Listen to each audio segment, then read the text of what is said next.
2024 წელს კი NASA Artemis 2-ს ამ პროგრამის პირველ ეკიპაჟიან მისიას გაუშვებს.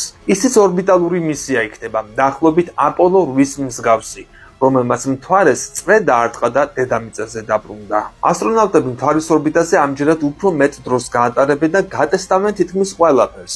უკვე ცნობილია მისიაში მონაწილე ასტრონავტების რაოდენობაც და ვინაობაც. მათ შორის არის პირველი ქალი და შავკანიანი მამაკაცი, რომლებიც ღრმა კოსმოსში გაემგზავრებიან. ამ ისტორიულ ფრენაში მონაწილეობას მიიღებენ ქრისტინა კოხი, რიდ ვაისმანი, ვიქტორ გლოვერი და ჯერემი ჰანსენი. მისია არტემის 2 მომავალ წელს განხორციელდება და მთვარეს გარშემო შემოუფრენს.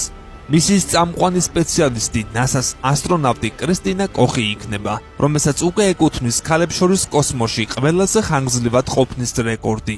ხომადი ორიონი მთვარის გარშემო 2024 წლის ნოემბერში იფრენს და მისი პილოტი NASA-ს წარმომადგენელი საზღვაო მფრინავი ვიქტორ გლოვერი იქნება, რომელიც მთვარის მისიაში მონაწილე პირველი შავკანიანი ადამიანი გახდება. 44 წლის კრისტინა კოხი ელექტროინჟინერია. საერთაშორისო კოსმოსურ სადგურზე 11 თვე გადაბმულად აქვს გატარებული და მონაწილეობა მიიღო სრულიად ქალებით დაკომპლექტებული ასტრონავტების ჯგუფის ღია კოსმოსში პირველ გასვლაში.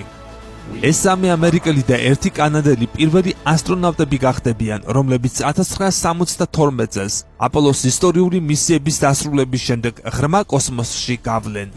მისია არტემის 2 ადამიანთა მთვარეზე დაბრუნების ერთგვარი მოთელვაა, რასაც საბოლოოდ მარსის მისიების უნდა მოჰყვეს. სამივე ამერიკელი ასტრონავტი ნამყოფია საერთაშორისო კოსმოსურ სადგურზე. კანადელი ასტრონავტისთვის კი ეს პირველი კოსმოსური ფრენა იქნება. ნურჯ სკაფანდრებში გამოწყობილი ასტრონავტები ჰიუსტონში, ჯონსონის კოსმოსურ ცენტრში NASA-ს ხელმძღვანელმა ბილ ნელსონმა წარადგინა.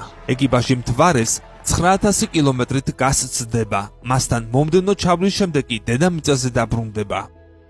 არტემის 2-ის მისია 10 დღეს გაგრძელდება და გატესტავს NASA-ს უმძლავრეს რაკეტა Space Launch System-სა და ხომალდ ორიონში სიცოცხლისათვის აუცილებელ სისტემებს.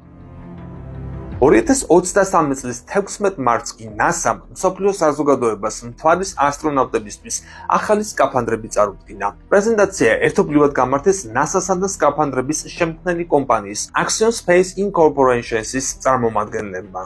სკაფანდრების სახელად Axiom, რომელსაც არტემისის მისიის ასტრონავტები ჩაიცვამენ, ჯონსონის კოსმოსურ ცენტრში გამართულ ღონისძიებაზე მხოლოდ ნაწილობრივ გვაჩვენეს. სკაფანდრი აშკარად გაუმჯობესებულია ფუნქციონალურობისა და წარმადობის თვალსაზრისით. ახალი სკაფანდრის პროტოტიპი Axiom Space-ის ინჟინერს ჯიმ სტაინს ეცვა, რომელიც დადიოდა